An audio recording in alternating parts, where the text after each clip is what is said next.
Hi there, Dave Levine here. Thanks for joining me for episode 6 of the Sports Stories podcast. Our special guest today is Paul Smith. Paul has recently been with us on a previous podcast, and we have a 5-part series of shows, so stick with us. Paul's story links very closely with Colin Wilson, who was with us at our previous podcast. They both navigated their way through the junior ranks of their sport, one being table tennis and Paul's being cricket. Paul being professional cricketer for Warwickshire. Paul shares a great deal of stories about how he worked with the likes of Gladstone Small, Lara and Dermot Reeve. He also gives a real great insight into how he prepared to perform and the ups and downs of his career. So without further ado, I'm going to dive straight in with some of the powerful quotes that guided Paul through his career. I'd like to take us back to a couple of quotes which you've shared. Okay, and you might need to recount these for me, but you mentioned something around people not looking but not seeing. Tell me where that plays out. What do you mean by looking but not seeing? And you also used another one around it's not what's within. It's what's within, it's not the packaging. Okay, so it's what is within, it's not the packaging. Correct. Okay, tell me a little bit about where those sort of philosophies or views come into play for you. Well, you can look the part, you can have all the trendy kits, a bit like the guy that turns up at the local golf course with a brand new set of clubs, a new bag, a new trolley and whatever, and he's absolutely terrible. Gone about it the wrong way. You can give people the trendiest training kit, but unless what's within makes them want to train and train hard and train for a specific purpose, then the kit's a waste of time anyway. What was the other one? Looking but not seeing. So if I was going to go and you may observe me pick up the television in the corner of the room and walk out with it. You may look, but you don't see what I'm doing. Because I could be the ground maintenance man, when in fact I'm the thief who's just nicked your telly. So it's a matter of looking at what's right in front of your eyes and having a very clear picture about what you're actually seeing.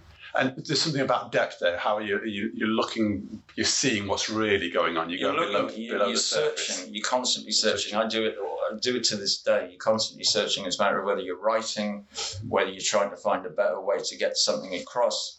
It could be you've got to stand up in front of an audience. How can you, like if I turn up and speak at a dinner, then don't expect Colin Cowdery to walk in with a crisp white collar on and a blaze and whatever. I've got a crisp white collar, and yes, I've got hair down my back, so I look different. So people judge you on appearance, when in fact, don't judge me on appearance, because if you think I look daft now, I can make myself look really daft if you give me 5 minutes. But what's coming out of me is a huge amount of knowledge, and you may find this interesting. Imagine this. So it's how you communicate it, so that every person in that room understands. Male, female, grandma, grandpa, child, whatever it would be, you communicate it in a way where whether they know what you're talking about or not, you communicate it in a way so that they will see the humour in it. They will see the message, and the message is everything. And in these two key messages, I think, which, again, from talking to you, are really beginning to fall out. Can you give an example of how this message has been really important to you in your life and how it's played out? The message with me is always to be curious. I was always curious. Cricket, certain people have an opinion about cricket. Some people think it's a static sport. Yeah. And in a way it is. It's not like football where you've got 22 footballers who are consistently running. With cricket, someone runs up, bowls a ball. 45 seconds later, they run up and bowl another one. In between time, you've had guys standing around static. But the psychology of what's actually taking place is I can run up and bowl a ball, bowl it, wicketkeeper takes it, I then walk back towards my mark. Meanwhile, I sent a signal to the fielders on the ground. So when I say is lots of people look, not many people see. Mm-hmm. So certain people who follow that thought pattern will see that the one of the fielders has moved 10 yards and he's gone slightly further back because I've told him this is what I'm trying to do. So it's a game of cat and mouse. Yeah. If it's competition in sport is about, as I said, it's about doing what the opposition least expect you to do or least want you to do.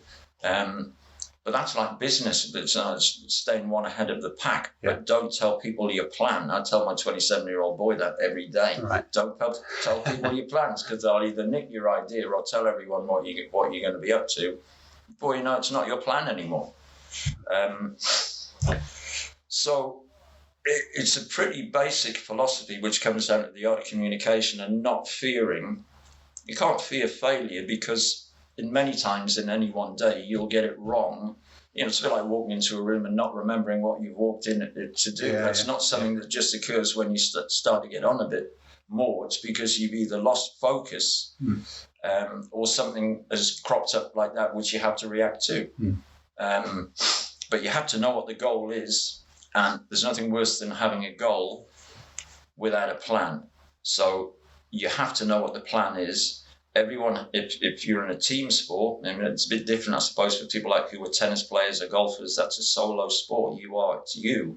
You may have a caddy or you may have a coach on the side, but by and large, once that ball's on the ground and you've got your club in front of you, you may well have an individual plan. You have to know what you're trying to do. And sometimes it goes against the grain of what the coach may be sat on the side saying, no, don't do that. When in fact it gets the result, and he might pat you on the back afterwards and say, well done. But it's not what he would have done. But your coach is only part of that's only part of the equation. You've got to be mentally strong, and it's you against him, the opponent, rather than your coach. You can't fear asking questions. So you pick up on two things for me there. There's something about as a professional sportsman or a sportsman that's really wanting to try and improve and reach a high level. There's something about not just looking, but really trying to see, observing, being curious. Okay, and how we must continue to develop that and learn that skill, but also learn from each other. Right? When someone like Brian Lara came here, he just broken a world record, which had stood for a long time and still stands to this day, Brian's. And Brian, when people used to talk about where the fielders were, he would say, why do you talk about where the fielders are? Because we're not interested in the fielders, we're interested in where the gaps are. So every time someone spoke about a fielder, Brian would say, no, you have to think twice. You're looking at a fielder, then you're having to think again and look again to see where the gaps were. Why don't you just look at the gaps? It's one thought. And he would give you multiple examples of that, and it simplified everything. Great. So what are you seeing? What are you looking for, and what are you seeing is actually the key message. Yeah, and sometimes even in a team environment where there's two of your batters out in the middle and there's 9 of you and your coach sat in the changing rooms, initially, before everyone gets it, you may have a half the team who are thinking one thing and the other half who are thinking something completely different. So if that was the case and it wasn't brought to the table and communicated, shouldn't we be trying to do this or thinking like this, or this is what I was thinking which surprised you, but can you understand what I was trying to do? The key to it is if you went out and tried something and it failed, your teammates, I'm talking about when we were truly successful, your teammates weren't put out by what you tried to pull off, because they knew what you were trying to pull off had come off many times before. It just hadn't come off today. And if you've got 11 people who are good and they back themselves, all you need is half of them to fire on any one day, and you'll win more than you lose. And if you can get on a roll and you're doing things that opponents aren't expecting to do, you'll win more than you used to. And it just goes from there. Subtle things, but a huge amount of thought, never mind. I mean, God forbid, you spend so many times on a cricket field, but we never switched off. The thing that fooled people was because we were very social, people thought that we were unprofessional. But you can't be switched on the whole time. Ian Botham used to say, you can't expect me to go back to my hotel room when I play the way that I do, can you? Whereas the people that were reporting on such behaviour that may have been taken going on off the pitch, they would focus on that. Where there's no way the likes of Ian Botham. I mean, heaven forbid, we spoke about Paul Gascoigne earlier, like George Best. People are all different, and you have to admire people for there are many things that they bring to the table. I've never met many bad people within sport. You get people who do daft things, and we're all capable of that. Yeah. So, Paul, you also mentioned earlier on about, you used the term failure and fear of failure. Well, how does that play out in both your life and you see in the wider world? Because it's such a key term and used so often. Fear of failure. I think a lot of people don't put their foot in the pond because of a fear of failure. Right. I just think it's important to give it a go. If you are enthused by something, you have to remember that those that we admire and watch from a distance, the huge amount of skill they've got. What you must always remember, particularly if you're talking to young people, is it's a bit like, you have a child. The child doesn't know how to talk. It doesn't know how to walk. Can't even crawl. So you see them develop, and you see them learn, and they learn how to crawl, and then they learn how to stand, and then you've got to lift everything off the coffee tables because they want to pick those up. Yeah. It's a constant development.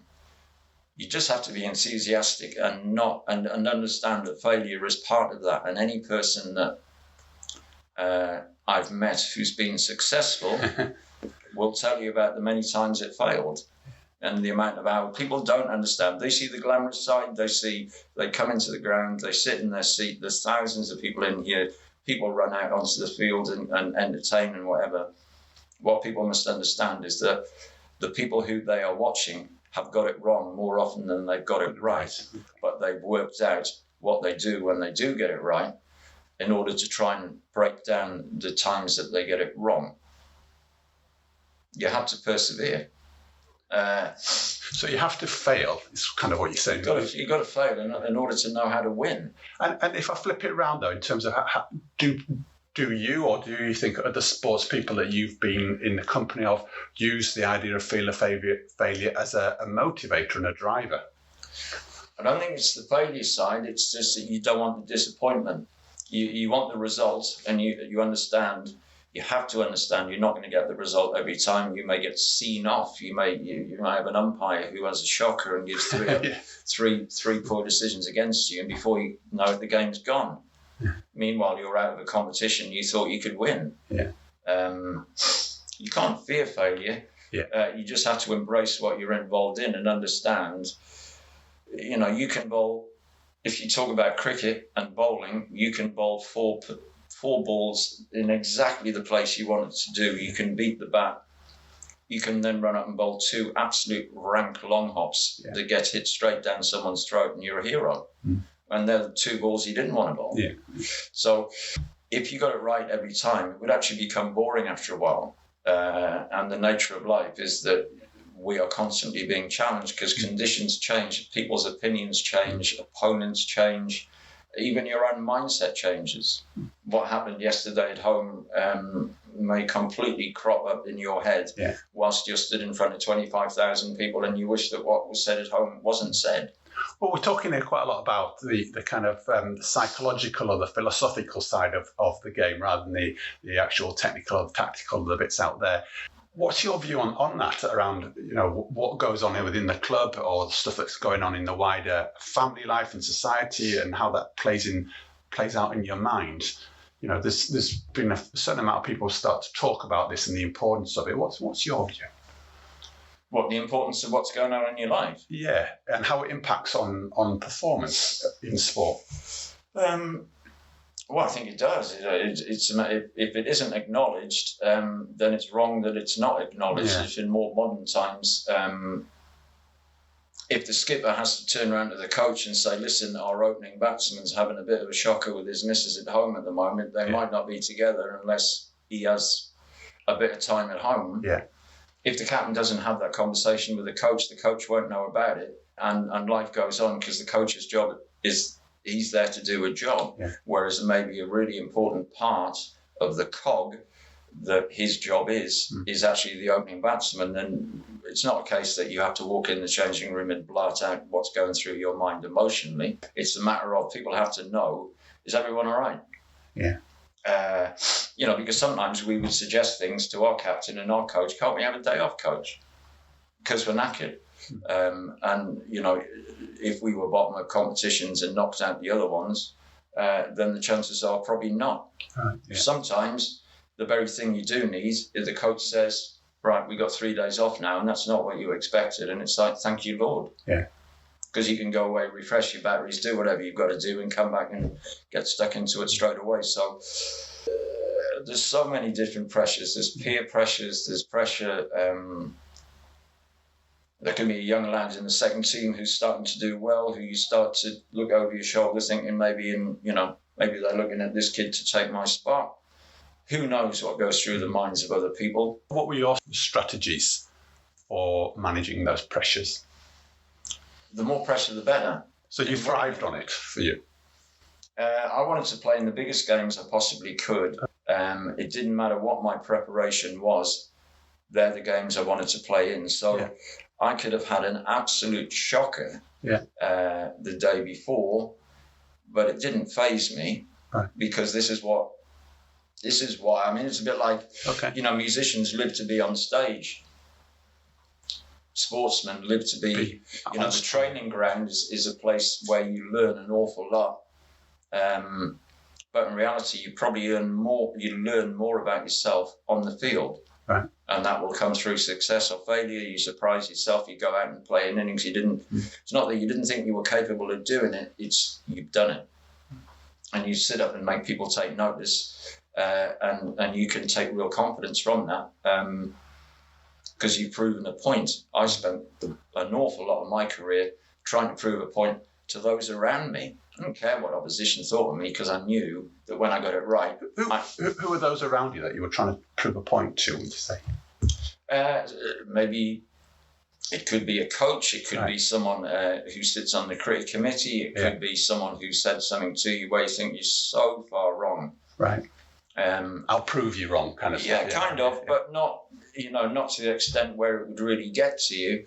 And you're not going to go and knock on that person's door and say, you see what I've just done there? That's what I mean. Yeah. You're not going to do that. Yeah. You don't have to say that. Because your actions say that. Yeah, exactly. Yeah. And so it's almost like they are a byproduct of this environment that you're in because it's so visual.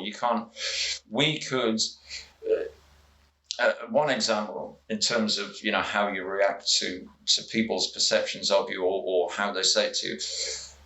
When Gladstone and I were young, we lived together not far from here with another guy, and we used to drink in a local pub. And if we had done well, there was a guy in the pub would never ask us how we'd got on today. But if we knew that we had lost or had a shocker or Paul's got out first ball, he'd walk out and say, "Have a good day today, have you?"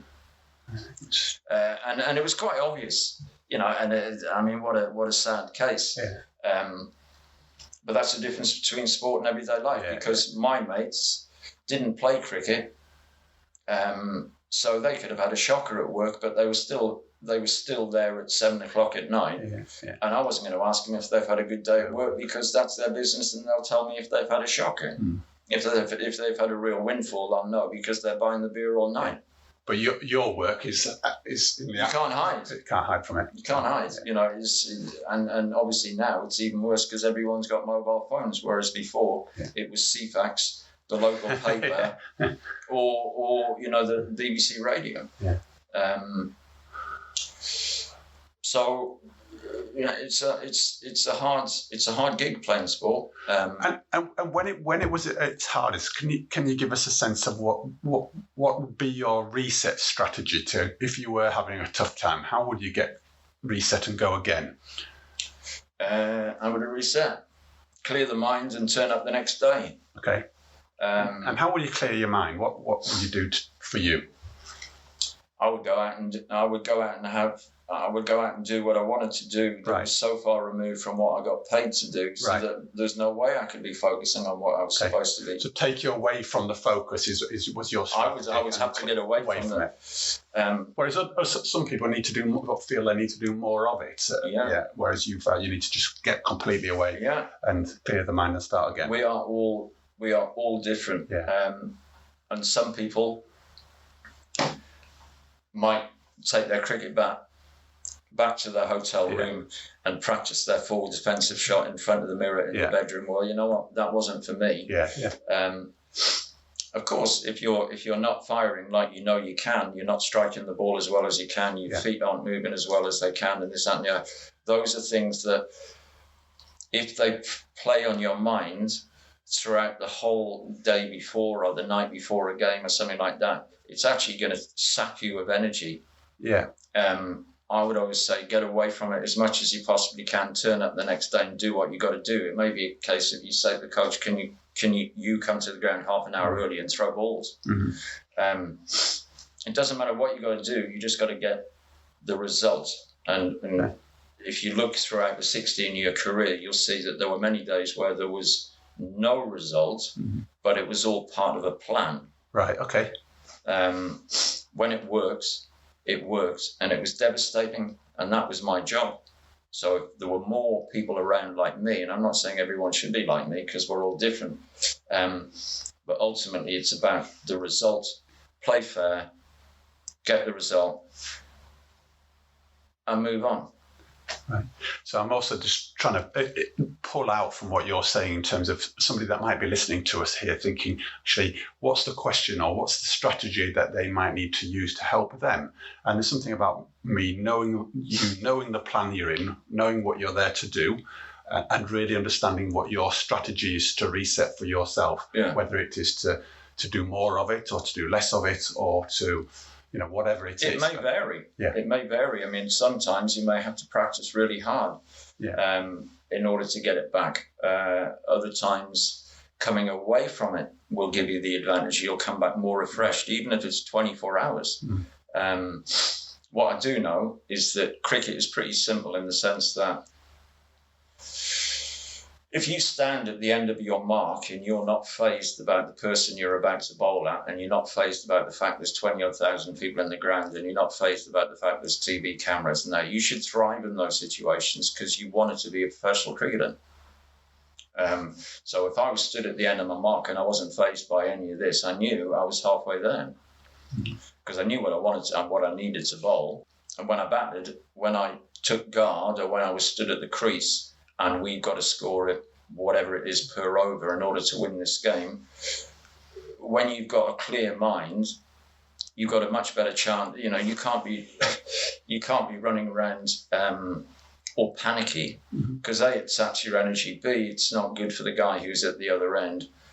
It's just the way that it is. The preparation for performance comes in many shapes and forms. How did you practice that?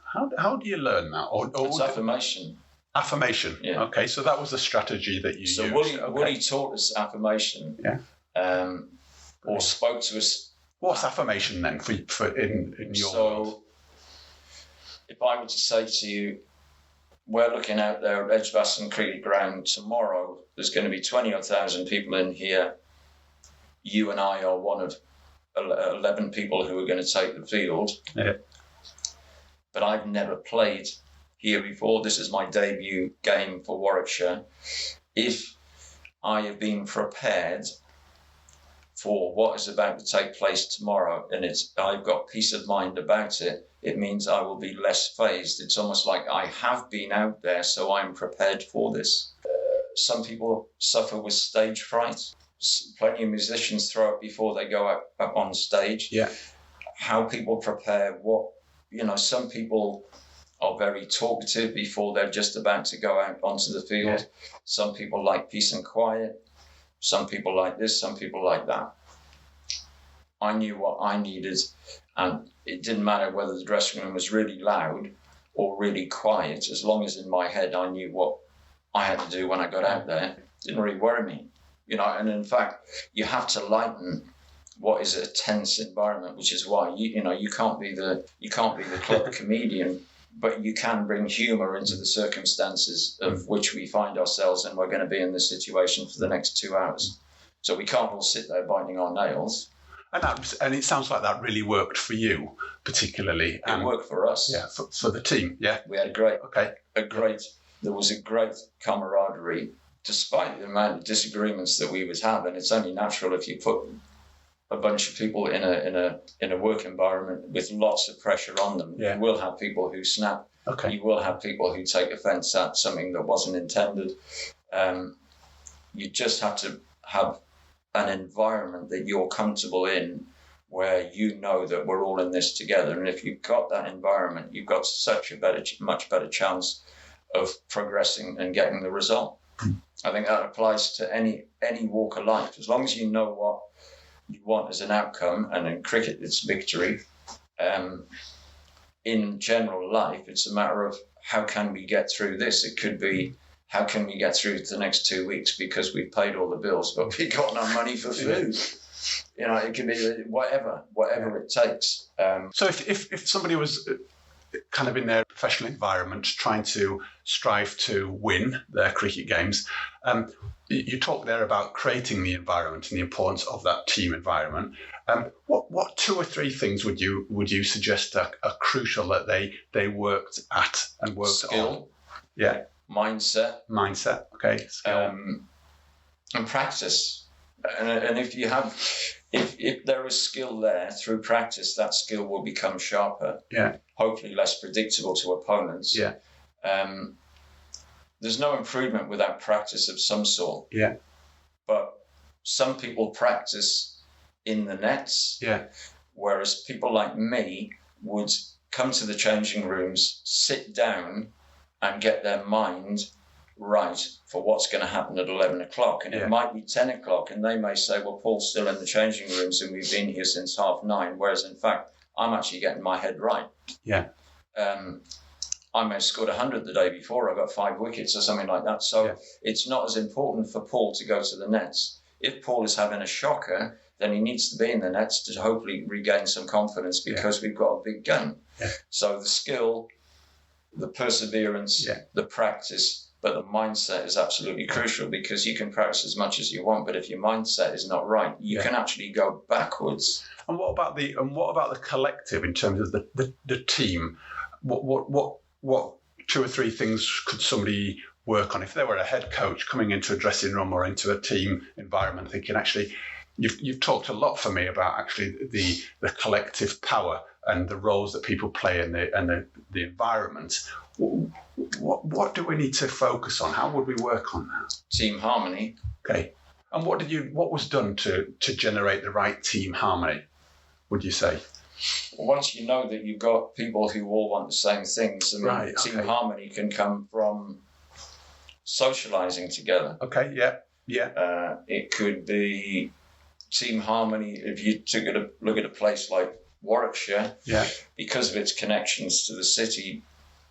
You got connections all over the city. So sometimes people might say, right, tomorrow afternoon we're going to do this, and it might be something totally unexpected, and it would be in a relaxing environment, and it was unexpected, and it was almost like a gift. This is like a little pawn in the system to keep you enthused. Brilliant, yeah. It could be anything. Do the unexpected, but I think the key to it is you need team harmony. You need to know that everyone around you is also wanting the same things. Okay. Clarity of purpose. Yeah. Clarity of purpose, and also from a coach's point of view or a mentor's point of view, you hear about the coach or the manager has lost the changing room. Okay. You normally hear about it in football. Although it'll happen in every sport. You know, it's about a time where it becomes apparent that this workforce needs a better boss. Okay, yeah. It needs a better sales director. It needs a better someone who's going to really drive it, because these people would lose their enthusiasm because they'll reach the goal too soon. So the business may start to do better, but you could be climbing mountains. You could be destroying your opponents in whatever field that business is. So you have to have an enthusiastic coach who knows what the plan is. He has to sell it to the players. The players have to buy into it. There has to be a good method of practice. And when I mean method of practice, it could be how are we going to run the show? The fact that certain bowlers don't want to go to the nets every day. So let the bowlers come in and they can have a bit of a rub down from the physio. They can be about everyone's all in it together.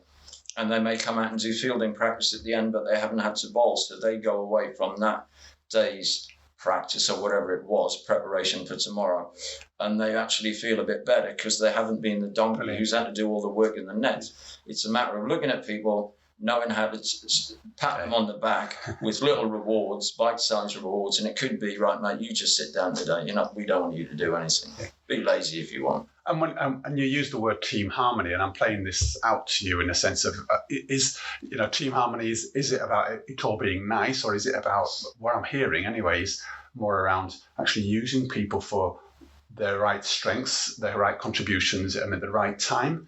Well, team harmony stems from people knowing that their strengths, the best times for them to be used. Once that is acknowledged, that will make people feel better in itself. Because everyone gets how good you are. So if everyone clocks, I knew everyone's key skills of the people that I played cricket with. So I would actually tell them how good they were, because it's really important to pat people on the back. And if everyone, it's not about going around patting everyone on the back. It's a matter of people expressing their appreciation about what their fellow person has done today to get this reward. And the value they bring to the team. Correct. Yeah, recognise. And we're all different, so there is the quiet one, there's the person who wants to be there first and wants to practice till the last ball in the practice session. There are those that don't necessarily want to do that. There are people who are a bit free-spirited, and there were a few of us like that. Dermot Reeve would be a classic example, and he was our leader. So having a leader like that at times was an advantage, because he got it. Not everyone is the class SWAT. We can all be the SWAT. We can all bring things to the table which get the result, but you can't treat people all the same. And at times in sport and in life, people make the mistake of trying to treat people all the same. Right. They try and funnel people all down in a manner because it ticks all the boxes. Ticking the boxes is, that's a clipboard game.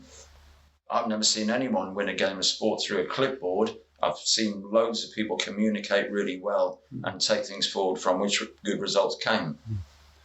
Wow. I like to walk around with a clipboard ticking next to your name saying that you did 20 minutes in the gym and you've done 25 minutes in the bowling machine. You've done, well, you know what? If I'm good at my job, I'll know that. I don't have to tick any boxes. I know you've done it. And I think you're picking up on many, many key principles for sort of coaching and leadership, both in sport, outside sport, in life, really. So I think that it's crystallized for me the key principles of driving a team forward is really around understanding the individual, understanding yourself and how you interact with others, and also getting the right communication and the right culture in the environment to be able to perform. Correct. And it's also a matter of understanding your faults. Right. Okay. Yeah. You have to acknowledge your faults, whether you like it or not, and it becomes easier the older you get. Sometimes when you're in your 20s or your late teens, you don't want to hear what you know, because that might bruise your ego, or you certainly don't want it said in front of the team, because that might be really hard. You might be soft at heart, despite what your exterior shows. You may be a soft-hearted person. So you have to know the characters that you are about and going to spend a lot of time about. There are certain things you can say to one person and it'll give them a kick up the backside. You know that there's no way you could communicate that way with the person. It's a bit like if you're a teacher and you've got 30 kids in front of you, you know the kid in the corner who's quiet, doesn't put his hand up, quite meek. You have to teach him in a different way. The kid in the corner and the other corner is a SWAT. In between, you've got a very spirited kid that doesn't appear to take anything and doesn't want to be there, whatever. How do you communicate with all of them so that they all move forward in the sound knowledge that we all learn at different times? So long as you are moving everyone forward and you care, you will move them forward. But we live in a society where in a schooling system, you are judged by the time you are 18. You're either going to go to university because you've done very well, kid, or you're on the pile and you're one of God knows how many tens of millions of people who are judged, and you're just part of the system, and they're all scrapping for the same jobs. That's if anyone ever planted a seed about what you want to do with the rest of your life when you leave school. So, Paul, I want to come back to speak to you about the kind of the role of sport in society at a later stage. But I just want to, just before we finish off this show here, I would like to just raise the idea of vulnerability and how does vulnerability and where you were talking a little bit about showing, your weaknesses potentially. How does that work in this performance environment? Well, they say you can never control tears. So you can control emotions, but there are trigger points that you can't control. And a psychologist would be a better person to explain it than me. We are all vulnerable. And in sport, you're incredibly vulnerable because you're judged the whole time. With the newspaper critic who's in the press box with his typewriter or his laptop. You got radio stations, guys with mics. You've got television crews. You have your bosses, the people who decide whether you're going to get another contract. And you have everyone's an expert, and they're all talking about you and how well you're doing, or how poorly you're doing, or I told you he wasn't as good as that, or he's the brightest thing since sliced bread. Emotions are funny things, and how you can hold it all together is absolutely pivotal, because those that hold it together more tend to be more successful. And I'm hearing the vulnerability that you're exposed to in the environment, i.e. everybody watching in, and lots of stuff's potentially out of your control, or how people perceive and see you. And I'm also really curious now in this day and age, both in the sport and in the wider world, about actually people letting more of who they are out, and how that could help them, or does that get in their way? But you see, that's not encouraged. If you look at sport over a long period of time, it would appear that the real characters were of the past. It's not really encouraged. Michael Atherton said he didn't want characters; he wanted players of character. Okay. All right. So I kind of get what he says. But if you'd taken the character out of Paul Gascoigne, there wouldn't have been the player that you've got. How you could potentially make him a more rounded character to get a more consistent performance, that is a really interesting point. And someone like Terry Venables would appear to enthuse Paul Gascoigne to go out and play football in the way that he wants. Just go out and play, kid. Whereas someone like Sir Alex Ferguson, who wanted Paul Gascoigne to go to Manchester United, maybe Paul Gascoigne feared having such a more militant character, if he needed to be, coming down on him about what he's doing in his life and this, that and the other, because it will affect the way that you play. Maybe Paul Gascoigne went to London and the bright lights and Terry Venables because it was an easier option than going to Manchester United and being one of many exceptional players. Yeah. So the choices that you make, and bear in mind, we haven't even spoken about things like player representation, agents, pressure from the agent knows if you're a good player, that if he, the agent, can get 4 or maybe 5 big transfers out of you, he's earning an awful lot of money. And he's going to talk to you about an awful lot of money, and you probably come from a council estate in the middle of nowhere where you think this is never going to end. Yeah. So the education of life doesn't just come on what you do with the ball at your feet, or the ball in your hand, or the cricket bat in your hand. The education of life, everyone has a part to play. That's why representation is so important. Yeah. I never had representation. I never had an agent when I played. Whether that is a good thing or a bad thing, I don't know. I mean, every Tom, Dick and Harry now has got an agent, whether they're worthy of one or not. Yeah. But that's about money. Yeah. That's about agents representing as many players as possible in certain cases, because the more that they represent, the more money they themselves are going to earn. Mm. Whether the advice that they are given is the best advice is up for grabs. Well, you raised so many more thoughts there, though, in terms of what's going on in the wider society, the pressures and the role of agents and representation. I think we've even started to touch on areas around the sort of the mental health and how do we help and support players that are facing pressure. I raised the idea about vulnerability, and actually, you've been really open about your journey so far. And when you're in the thick of your career, how does that play out, and what do you actually hold in, and what can you let out? It seems like such a crucial aspect at the moment. I think when you play sport for a living, you take an awful lot of things for granted, because we're all good, aren't we? That is sort of like that is almost like the macho sort of theme that can sometimes take over. The human side and the vulnerable side of people, obviously in more recent years, has been spoken about. The support mechanisms that are in place for players, both when they're playing and post-career, because there are as many issues that arise post-career as do. You can go from being like Mike Tyson last month gave an interview where he said he now feels that having been the man, the baddest man in the world, the heavyweight champion of the world, the man that everyone feared, he was only prepared to be that character.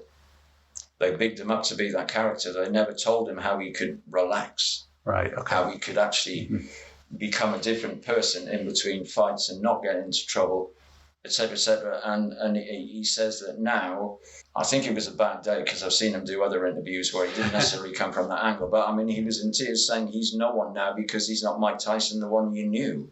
Right, so there's also around his identity there, I guess. So there was an identity problem. But the thing is, people will never, I mean, it's a bit like, if you've been the lead singer if you've been the front man for Pink Floyd, it doesn't matter what you do after that, you're always the front man for Pink Floyd. At the age of 55, people still refer to me as the cricketer. Yeah. Well, I haven't played cricket probably for 20 odd years. Yeah. And I believe that my best work has actually taken place post-career. But not that I'm bothering to get into debate about that with that sort of person, but you are always referred to as the person who used to be centre forward for Aston Villa or Liverpool or whatever, or played cricket for.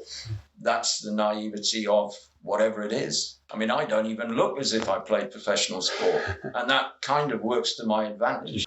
Well, Paul, I'm going to stop us there because, again, we've got so many other areas to go to, and what I want to do is thank you again for being so open and honest about some of these really important aspects of your world, but also the sporting profession. And we'll come back and we'll speak a little bit about those other 20 odd years after your performance career in terms of where you felt you've done some of your best work. So once again, thanks very much. Really appreciate your openness and honesty.